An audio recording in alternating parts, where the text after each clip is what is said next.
TSA will no longer require travelers to remove their shoes when they go through our security checkpoints. This is something that I know for quite some time people have talked about and discussed, and we know that when President Trump was elected that he pledged to make life better for all Americans, and that includes those who are travelers going through our busy airports. We want to improve this travel experience, but while maintaining safety standards and making sure that we are keeping people safe as they go to take their vacations, travel for work, or spend time with their families.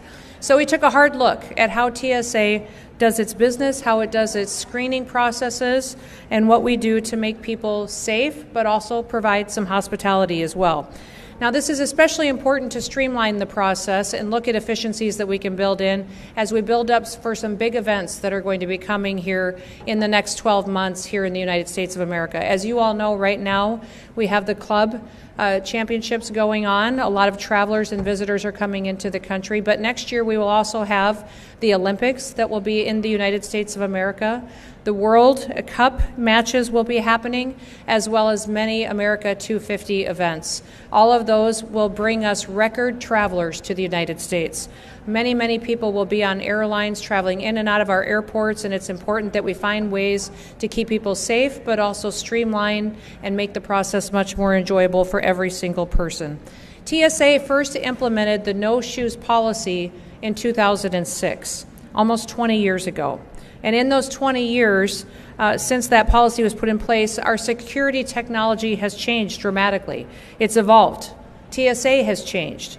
We have a multi-layered, whole-of-government approach now to security and to the environment that people anticipate and experience when they come into an airport that has been honed and it's been hardened.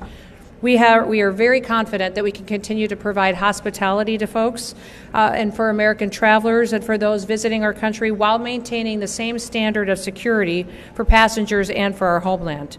The key to our approach is layered security. Passengers will still pass through multiple layers of screening. They'll also go through identity verification, and in fact, TSA has recently experienced some fantastic success with implementing Real ID.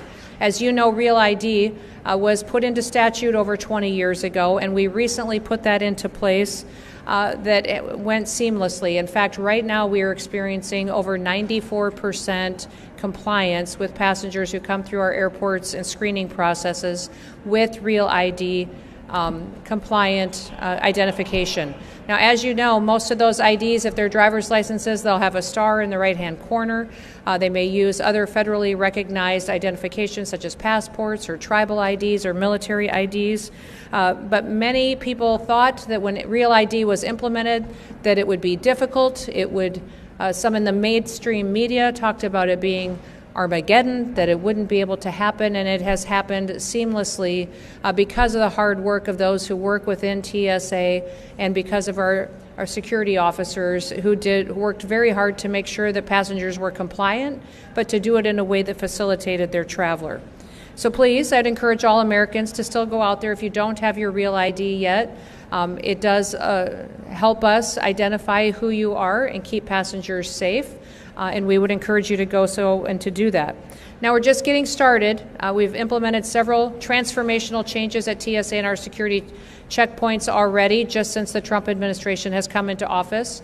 We have recently piloted different types of security lanes. We have family lane security checkpoints that are open at several airports that allow families to get screened separately from other people so that it can be very accommodating for them and their experience with children or small babies. We also have implemented around some of our air bases and facilities the ability to have a military lane that expedites the process for those who currently served in our armed services, those who are stepping up to defend our freedoms, that they can have a security checkpoint specifically dedicated to them and in those areas where we see high traffic volumes of those who serve. With this no shoes policy, we anticipate that Americans and travelers and those coming into our country will be very excited that they will no longer have to remove their shoes. The one thing that I will say is that doesn't mean that there won't be times once in a while where someone will have to remove their shoes. If they get put into a different situation or need additional layers of screening where that may be asked of them. But overwhelmingly, the policy will be that no longer will that be required of every single person that comes to a checkpoint. The golden age of America is here. We're so excited that we can make the experience for those individuals traveling throughout our airports in the United States much more hospitable, more efficient for them, more timely, and that they can get to their destinations and spend much more time with their loved ones and with their families and with those accomplishing great things for their future. So with that, I will open it up to any questions that any of you may have. Yes, ma'am.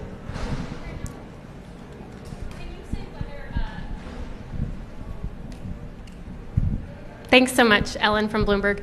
Can you say whether travelers who don't have real IDs will have to take off their shoes? Yeah, that is not going to be specifically required for individuals who don't have real IDs. They still won't have to take off their shoes. If they do get flagged for a different reason or need additional screening, that may be required of them, but they won't be specifically identified as someone who has to remove their shoes.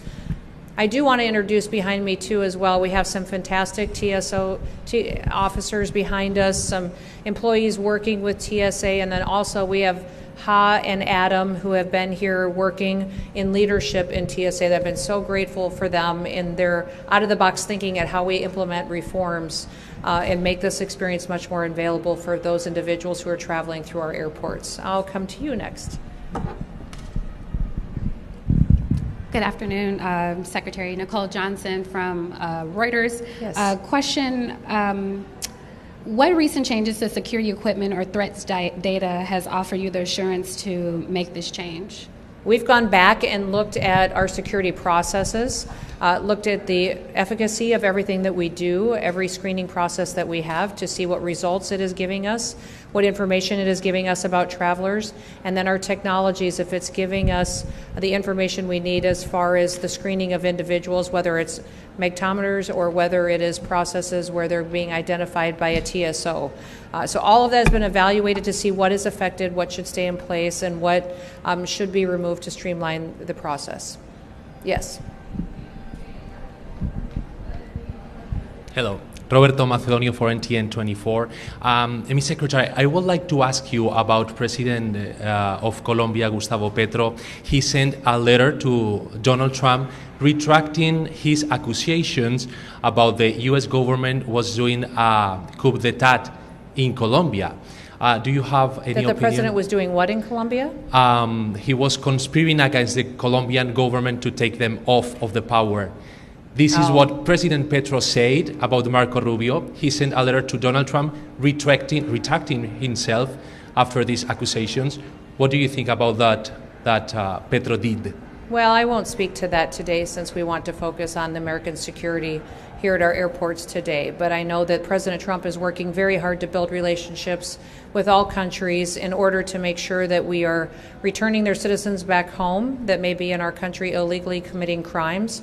We've had conversations on security agreements with Colombia, and I know that also trade negotiations have been ongoing with the country as well, and we're hoping for a better relationship there. Yes.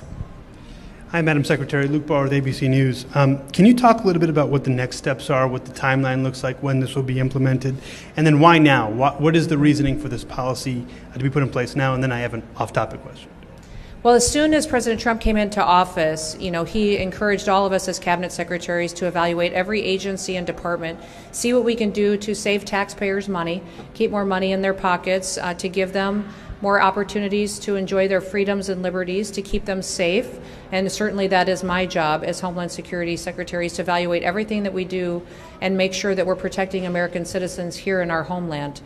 So in working with TSA, we've gone back and evaluated all of our security screening processes and looked at how effective they've been, if they've yielded the results that we want, what kind of technologies can we implement that will keep people safer. I'm excited about the fact that we have the big, beautiful bill that has been signed and put into law. That'll give us resources that we can continue to invest in new technologies. That gave us the opportunity to focus on exit lanes. We can implement technologies there, new screening processes that will help us screen your bags faster, make sure that when we're going through checkout lanes and security lanes that we have the ability to scan individuals. Potentially, if people choose to opt in, use biometrics to identify people quicker so that they have the ability to go through much more in a streamlined fashion. So all of those resources will be plugged into making this a much more efficient, safe, and I would say advanced security system than we've ever had before. But that is, I think, the key to all of government under President Trump's administration is that we evaluate everything that we do and make sure that it is something that is best serving the American people. And that's one of the reasons that you see this policy being implemented today. Yes.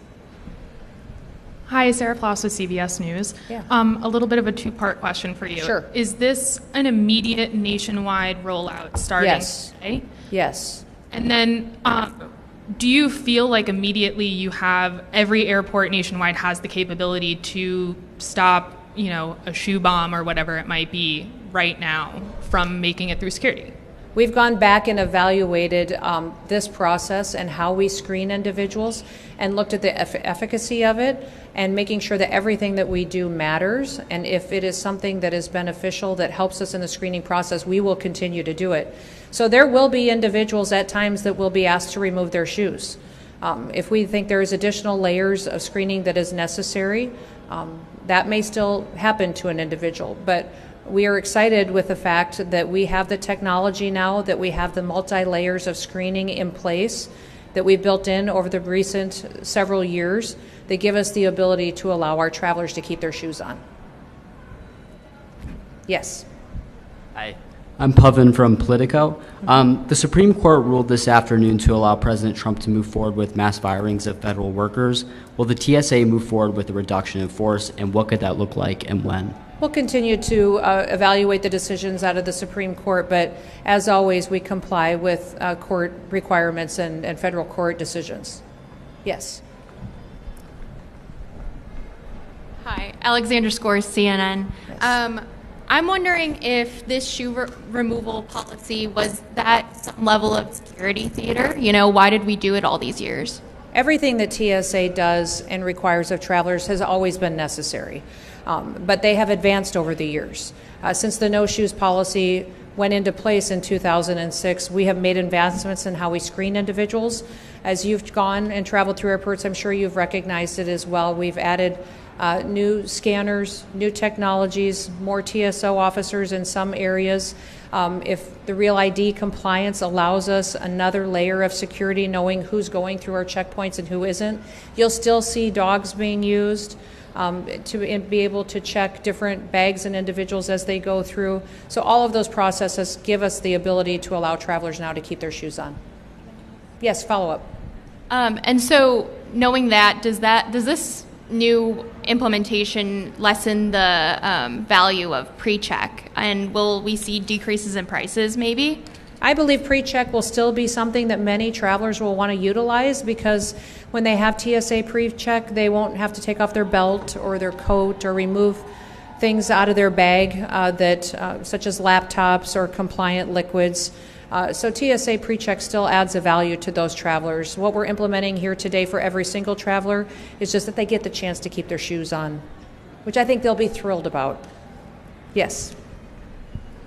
Hi, this is Marta Garde from FNU Services. Mr. President said today that you are not going to need so much border funding because no migrants came into the border last month. How much do you think that you can save, and how are you planning to spend those savings? Yes, we are continuing to look at the dollars that were appropriated to the Department of Homeland Security through the Big Beautiful Bill. And the border wall still needs to be finished as far as infrastructure. And also, when the last border wall was built during the first Trump administration, the structure was completed, but the technology around it was not fully implemented. So we still need to deploy a lot of the surveillance, the cameras, and the ability to have the kind of security system in place around the wall to make sure that we truly have a secure border far into the future. So we'll evaluate that, and absolutely the President is encouraging everyone to not just look at the dollars that were appropriated, but how can we save as much as possible that doesn't need to be spent and be accountable to the taxpayers. Other questions? Yes. Each airport has different equipment with varying capabilities. How will you be sure that every airport in the U.S. has the necessary technology it needs? We've evaluated the equipment that every airport has and are fully confident at the no shoes policy that we still have the security needs in place at every single checkpoint. I think you'll be excited to hear, though, that we have the ability now to implement even more technologies. And we will be piloting several different security checkpoints across the nation at different airports that will allow individuals to come in through a security checkpoint and maybe not even have to interact with officers at all, walk through machines, keep their bag with them, not remove laptops. All of those are technologies that we're exploring right now that we could put into place. And I think over the next 6 to 9 months, you will see across the country pilot lanes and security checkpoints that will give us even more advancements and make this security process much more streamlined for the traveler. Yes.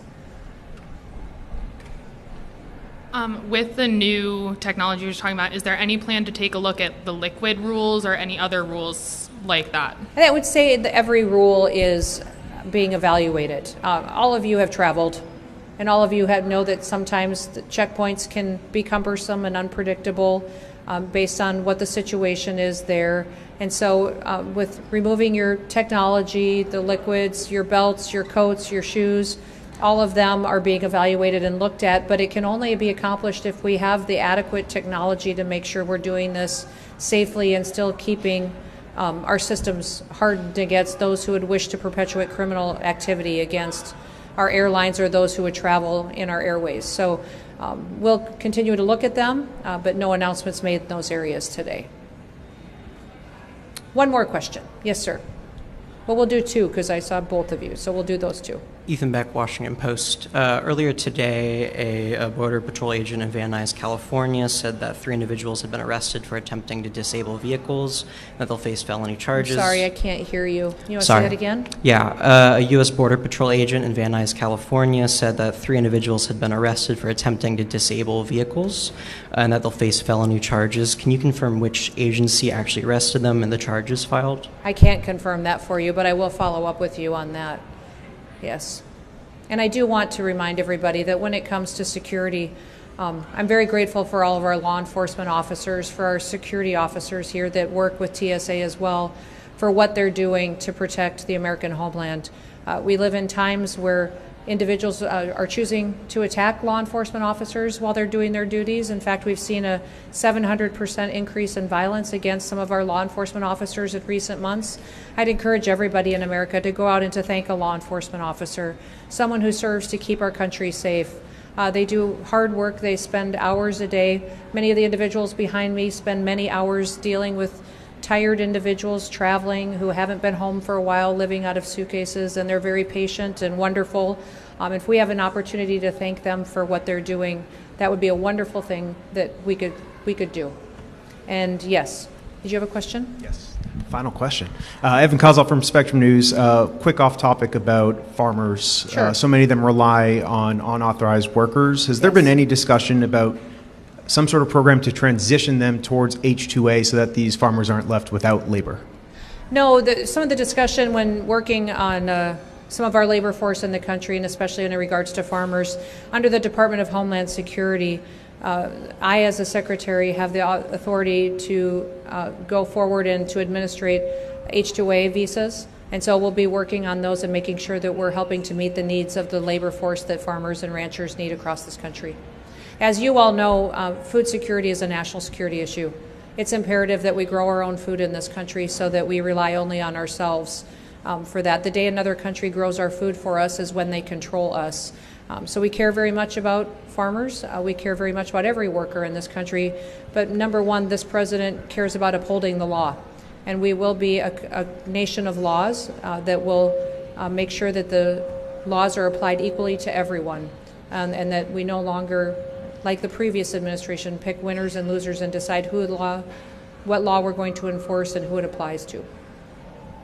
All right. Well, thank you so much, and we will be around for a little bit if any of you have follow-up questions. And thank you once again to Adam and to Ha for all their hard work in making sure that we're continuously evaluating the travel experience for every single person coming through our airports. I think most Americans will be very excited to see that they get to keep their shoes on, and it will be a much more streamlined process going forward. Thank you. Have a wonderful day.